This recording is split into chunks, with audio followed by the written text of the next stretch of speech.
When you move from the Middle West and come and live in California, at first when you get here you think, oh, this is a fantastic place.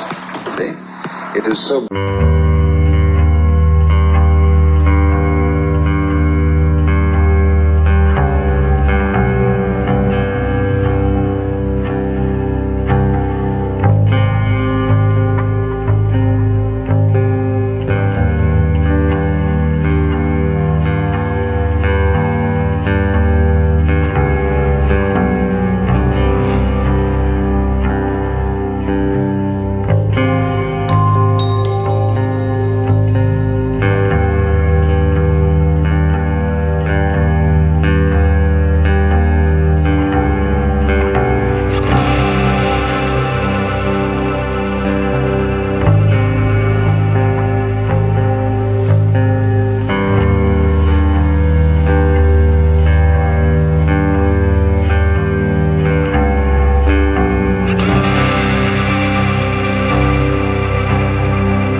It may not be the way you want them to behave, but it's sure different. And so it's like being in love. It's quite unreasonable to be in love, but when you're in love, you're entirely changed and you behave differently, even though you may be crazy. So certain crazy things like being in love or like being aware of the ground of being are immense factors in human life. Even though from the standpoint of academic philosophy and the kind of a I won't say scientific, I want to say scientismic kind of phony science. And they shouldn't be matters of scholarly attention. Nevertheless, they're tremendously important. So within this enormous so-called void, call it void not because it's nothing in the literal sense, but because you can't pin it down. But you can experience it. And when you do experience it, you wonder why the devil you didn't see it all along. Because it was so obvious. Nothing is more obvious than this. So within that void, you see, we set up these two great circles, the time circle and the space circle. And we notch them all the way around, and we use these concepts, which are really in our heads, as constants by which we regulate all sorts of events. Now then, when you lose sight of the conventionality of these things, because you are absorbed in details and have become unconscious of the totality, you begin to invest emotions in them. You may, for example, go to a game of some kind, football, basketball, or to chess, and you watch the game. And you know it's only a game. At least that was what you understood when you went in. But as it progresses and you become more absorbed in the back and forth of the game, your emotions begin to be affected. And you start cheering for one side, or want to take the part of the underdog, or something of this kind. And that's what happened to us when we were born. We got into a gaming room. And it was only a game, but we began to take it all terribly seriously. And each one of us is given a part in the game. And people tell us who we are. We're from babyhood up. They say, this is the way you are. It's not like you to do a thing like that, see? As your mother says to you. Because she establishes an identity for you. And this identity is something you have to make, because you've got to amount to something. You've got to be someone. I mean, as if... Of course, in the beginning, I suppose, really, we're nobody. But that simply means nobody.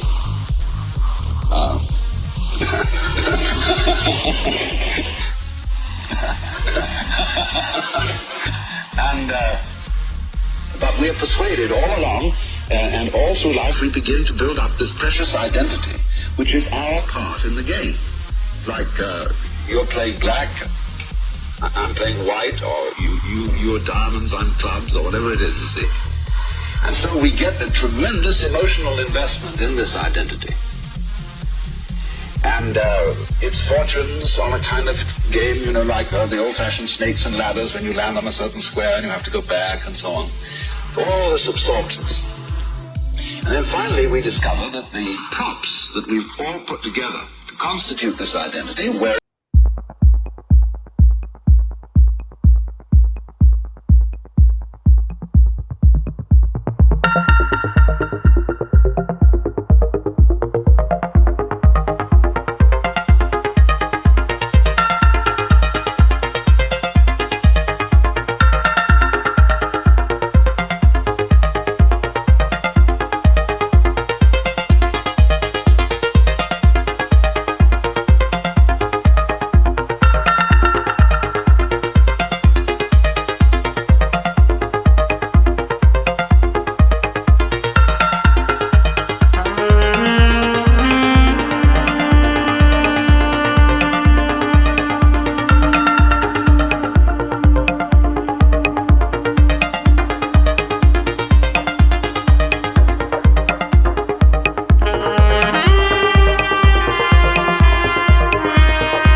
Don't you see? It just goes round. And so, look at the stars. Isn't everything going round? Aren't the galaxies going round? It is going round and round. It isn't going anywhere except round. And we say to them, oh, you poor Hindus. The trouble with you is that you don't have any technology. You have a terrible economy. Most of you are starving. You think life is just terrible, and therefore you have a pessimistic view of it. Well, that makes them laugh themselves silly. They have a pessimistic view. Well, the point is, we're not pessimistic because we know that the whole thing's a hoax. We know who we really are. And you poor Westerners, you're bug-eyed. You rush around with long noses. You have deep-set eyes. And you go poking your noses into everything. You send out missionaries because you're so uncertain of your own opinions that you have to convert everyone else to agree with you. And you're quite mad. But you live for the future. And poor suckers. All you do, of course, by living for the future is you create a great deal of trouble. Because you think you're involved in a process called history. Now here comes another very important matter, history. I've had the most amusing discussions with Orientals. And they have really no sense of history at all.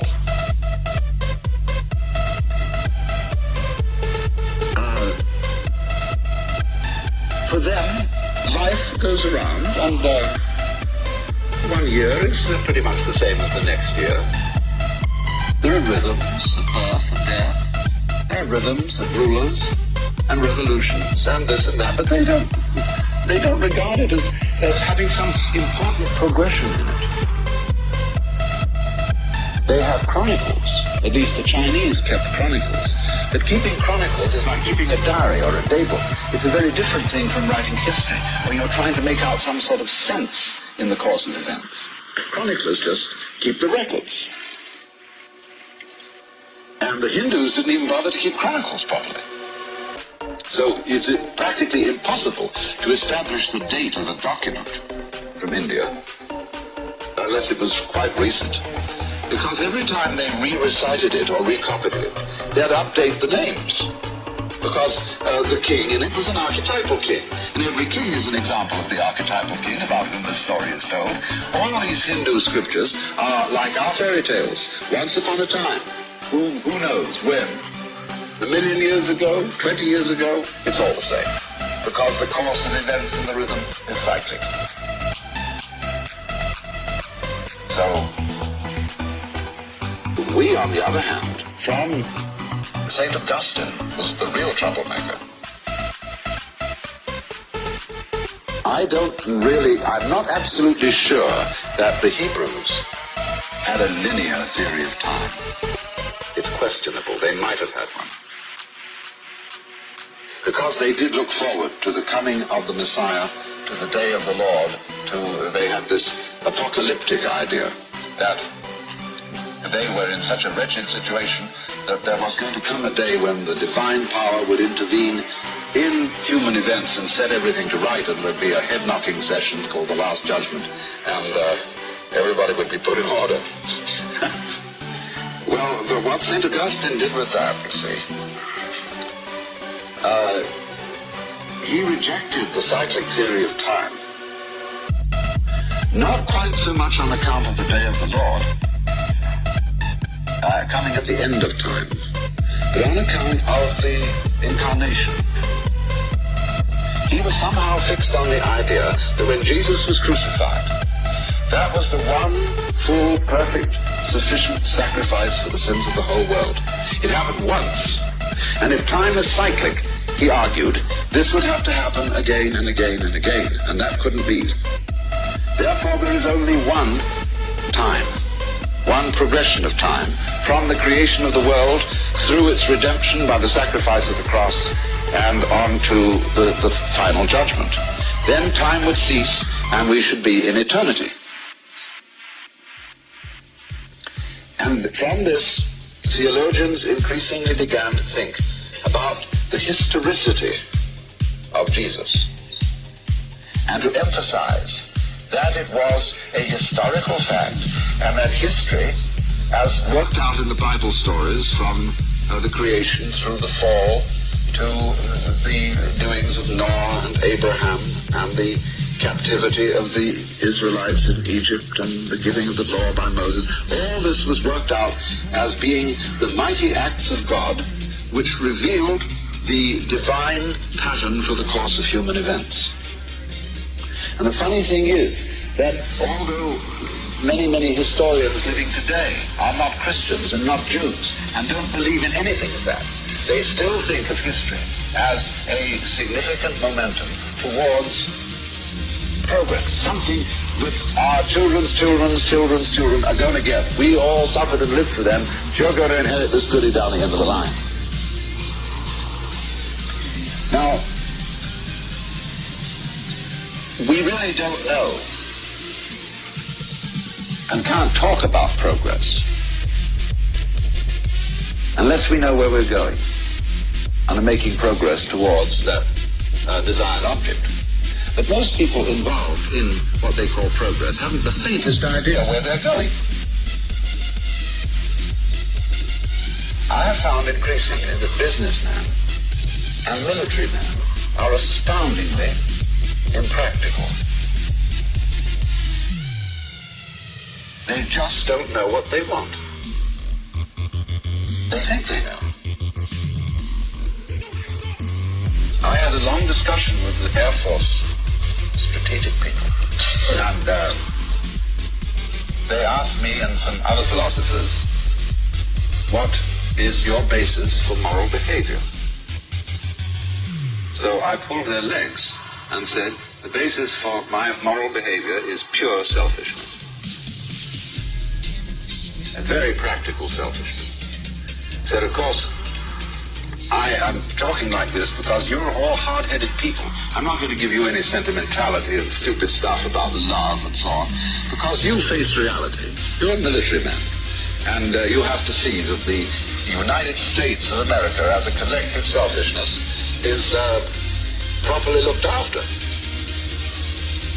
Now, I said, of course, in my own personal life, when I'm selfish, I'm not too crude about it.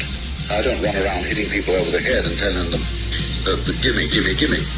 I pretend like I'm a public servant, that I'm out for their best interests, and all that sort of thing, but that's camouflage.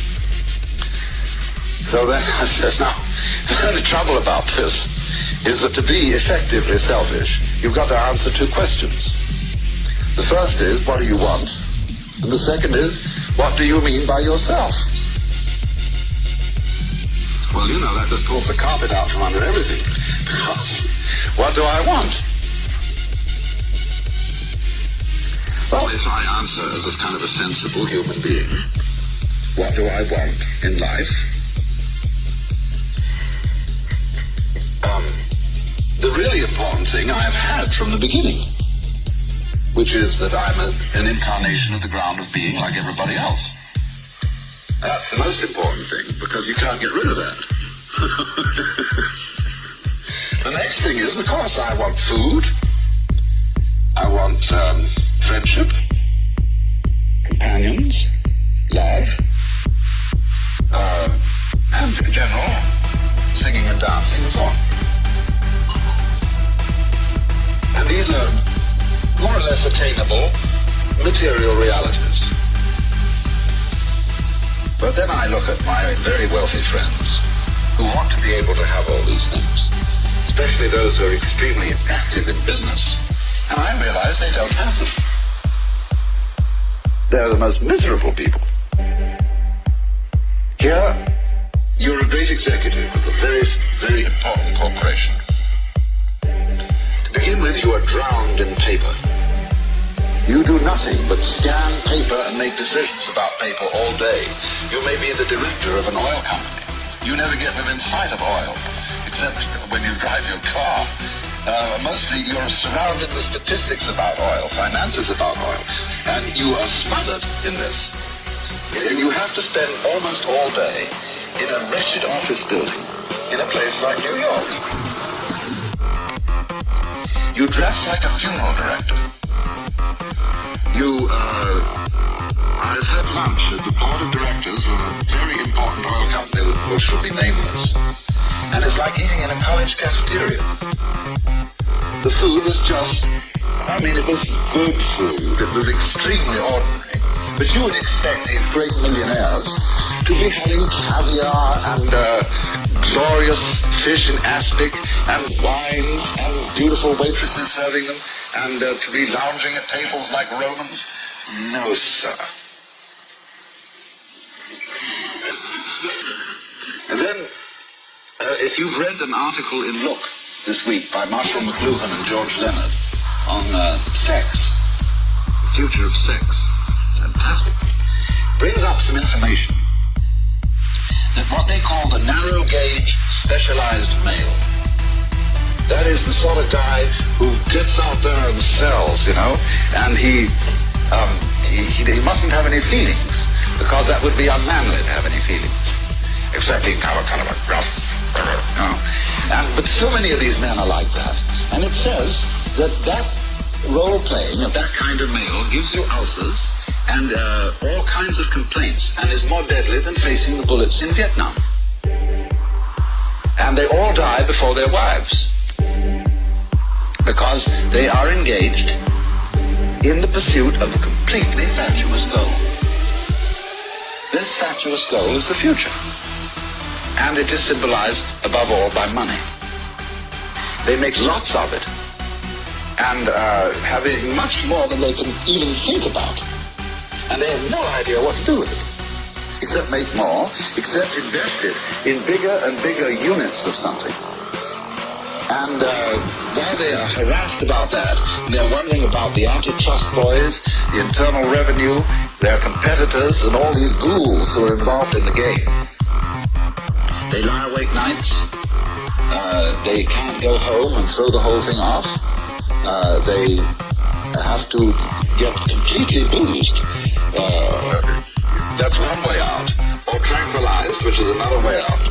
Or something or other, in order to take it. And they call themselves realists. You see, they're utterly unrelated to the physical universe. That's partly, of course, because of the education they've received. You see, if you go to an ordinary school, such as we've had since the early 19th century, you discover that your education is purely cerebral. You are prepared to be an executive, a bureaucrat, some kind of clerk. You know the word clerk originally means clergyman, because the clerics were the only people who were clever. The word clever, clear, clerk, cleric is all the same word originally in English. They were the literate people. Therefore they did all the bookkeeping and that kind of thing. The records. But they got away with it, you see, and they convinced us that the records and the bookkeeping is more important than the actual goods being transacted. So that now people, you see, are much happier with money than with wealth. I think they are. Try to persuade themselves that they are. But they bought a lemon. So this guy, who thinks he works for the future, this great captain of industry, condemns himself mostly to misery. There are a few exceptions, naturally. As I said, I always exaggerate everything. I know a few important businessmen who have some conception of how to enjoy themselves. I was amused to meet a young one a little while ago who had created one big corporation which had been bought up by another of the biggest shows going today. He was a member of the board of directors, and he said, now, I'm 35 years old. I made an awful lot of money, and I'm going to drop out. So he took off for India.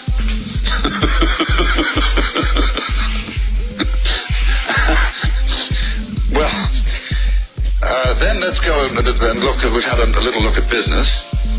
Let's go and look at the military people.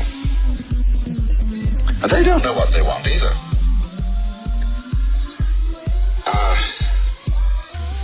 First of all, they invented a weapon which was completely insane, because it isn't a weapon. It's simply a contrivance for planetary suicide. And our weapon is a very specific thing. Our sword is a weapon. And notice it's pointed and sharp and directional. Because then you learn, first thing you have to know about using a sword is where to put it, where to point it. And so it is selective. But things like biological warfare, poison gas, and nuclear bombs are not selective. And you don't know when they're going to blow back on you or which way they're going, what the consequences of them are. The only thing you can do with them is you can pile them up and start lighting matches in the powder magazine. This is a very dangerous game that people might play with each other. Well, we're both sitting in a powder magazine, and I dare you to drop that thing, or, we'll blow ourselves both up if you don't do what I want. Now, this isn't strategy, it's madness. Beyond that, they don't have any objective. It would be understandable if we were going to Vietnam because of all those gorgeous little Oriental girls. We were going to capture the whole lot and bring them back here. But we're not. We are out to destroy something called communism. And nobody really can figure out what it is. Because if Russia is a communist country, all it is a one great big corporate business. It's one corporation instead of a cluster of corporations. And it works rather miserably. And I wouldn't think if you need to fight it, it'll just fall apart because it's so boring.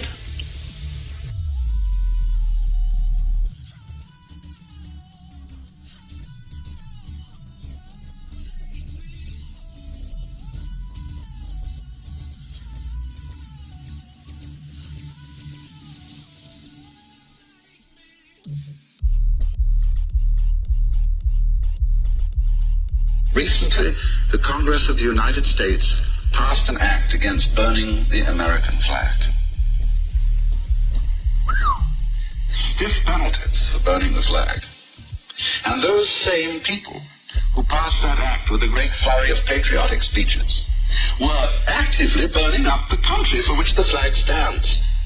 They are allowing every kind of scoundrelly use of the water, the air, the natural resources, and exploitation of the people until the whole thing is being converted into a smog bowl. I flew, not so a few days ago, from New York right across the country to Los Angeles. And from New York to Denver, there was smog over the whole country, as far as I could see, from 30,000 feet. And this is America the Beautiful. You know, you burn up the flag is terrible. Burn up the country is quite okay. Because these people are confused, completely confused, between the symbolic world and the real world. And so, this historical thing, you see, which is a destiny in the future, always being pursued, is completely destructive. Because technology, clocks, instruments, measurements are fine for people who know how to use them, people who know what they want. But for people who don't know what they want, and who think that the clock is the thing, you know, that's what you need. I mean, the Russians are insane about this. The moment they move into a place with their army that has some kind of technical civilization, they capture all the wristwatches in sight, and they cover themselves with wristwatches like bracelets. Because they're time crazy too. But those things are very wonderful for people who, as I say, know how to use them. Because you can make significant plans for the future if and only if you are alive today and now, and know how to live now, and know what to do with now. But if you don't, you see, you never will. Because the only time to start living is immediately. Do it. I mean, why wait around for something to happen? Let's live it up now. Let's have a ball. You see? But we don't. Because we think that if we have it now, we won't have it tomorrow. But if you're always saving up to have it tomorrow, you'll never have it at all.